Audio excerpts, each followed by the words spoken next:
that's good. So if we get to see more competition in the local markets, but we need help from the government to strengthen production in the local market. With everything we have, I just find it, I'm surprised the price of maize, that's about the third item from the top. If you're looking at that, a 50 kg maize in Lagos is about 13,250. We have arable land to just grow maize. Yes, we have. As simple as maize it is. We do have land. And we eat corn by the roadside, isn't it? Don't we all? Yeah, but we need well, I do. We need this in very large quantity anyway, so not just a little quantity, we need this in very large quantity. And most manufacturers are complaining that although we have raw materials, it is not enough, and they still need to go and source for raw materials from an international space. And there's still the process of refinement, machinery modification. So it's a whole lot of process in terms of sourcing for raw materials locally, as opposed to getting making it an agro-allied business, rather than just producing by and just having what you eat. Yeah. Adel, thank you very much for coming on the program. We appreciate your time today. Economic research analyst from Financial Derivatives Company. Okay, let's look at this a bit of our oil and gas. Of course, we just missed that earlier in the program. A bit of a nice way to start the week. One of a few sectors that contributed to the market soft landing on Monday.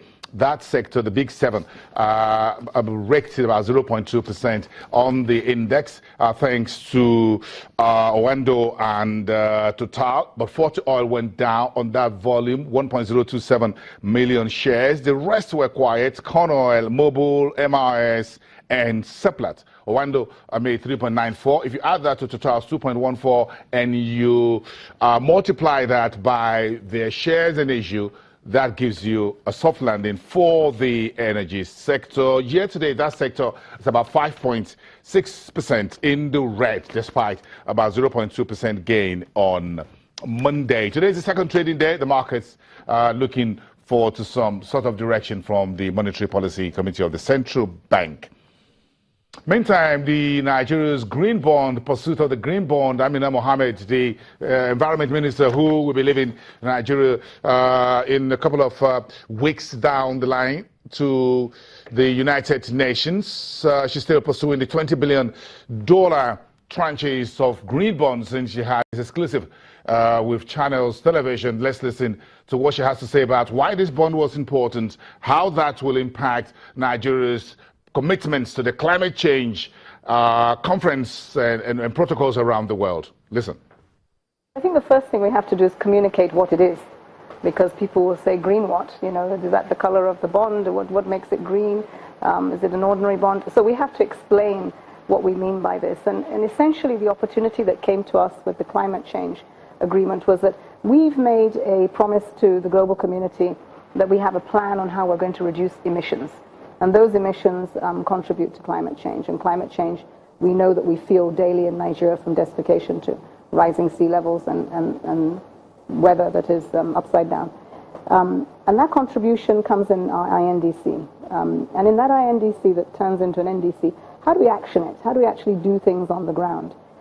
So when the Nigerian Stock Exchange, said, look, we're, buying into sustainability principles, what about you floating a green bond? It's a financial instrument that could help to give some profile to what we're trying to do in terms of leveraging investments for climate change, climate action.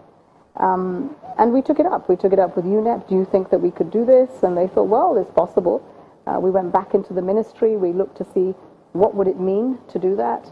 And then we decided that a sovereign green bond would be a good way to go. And in discussing that with the Minister of Finance, she also supported the idea with the Debt Management Office.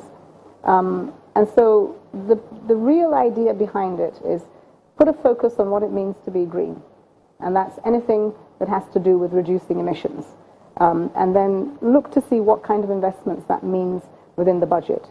And have a process that will allow you to certify what is a green project and show how we can collaborate with other ministries, other sectors, to produce a pipeline of projects. In the first instance, let's do it on our turf, so that whatever learning we do it in Nigerian time on Nigerian soil. Thereafter, you will bring integrity, you will offer opportunities to get into the $200-odd billion that's in the bond market for green products. So that's what we're trying to do now, and it's put discipline.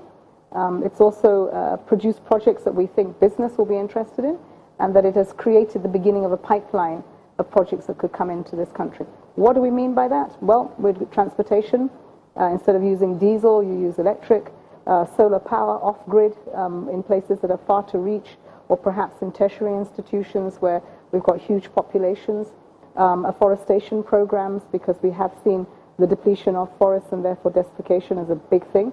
So you bring jobs to people, but you also tackle climate change. Well, what we're trying to do is to establish a process in which we can get certification, the certification done by the ministry, but backed by a conglomerate of institutions that are led by the Green Bond Initiative, which helps us to certify. So process checks and balances. Does this project have this criteria? What benefits will it give? What is the emission reduction? So lots of measures that we take to ensure that we end up being a green project and not, as they say, greenwashing, which is it looks green but it's not. And that's very difficult to do, but easy to fall off the wayside. And I think you'll see in a couple of weeks' time we take up a roadshow in Lagos with the business community here to better explain what it is that we're trying to do. But essentially the regulator for that green bond in terms of certification would be the Ministry of Environment. I think what's exciting about this is that it doesn't have to be the Ministry of Environment with the money. You can have green projects that come out of power, that come out of petroleum, that come out of agriculture, that come out of transportation, or even states. I mean, we hope that we will see states getting involved with this instrument later on. What is the sulfur content in our fuel, diesel and PMS? Now, it's too high. In West Africa, we are 3,000 ppm, when in fact 50 ppm is what most people are aiming for. New refineries like the one that Aliko Dangote will be putting in place is 10 ppm, so we know it's possible. So from green bonds to real estate investment trust, about 20 billion naira is what one firm is putting on the street to get Nigeria's commercial property in sector up and running. And that's what Winston is discussing with me here in the studio after the break. Stick around.